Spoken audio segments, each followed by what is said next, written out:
How to fix Airbnb payment not going through. To fix the Airbnb payment not going through, you simply have to follow these steps. First of all, go ahead and verify the billing details. Ensure that your name, billing address, and zip code match the exact record file with your financial institution.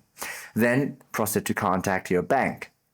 Also, update your payment methods, credit card or debit card, or even digital wallets. Then troubleshoot the regional restrictions. Make sure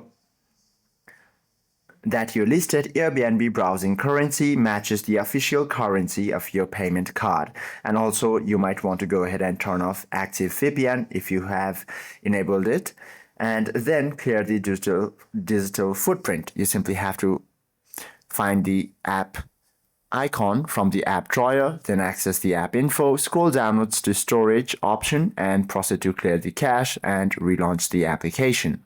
Hope this video helps you out a lot. If you have any questions or queries, please do comment down below.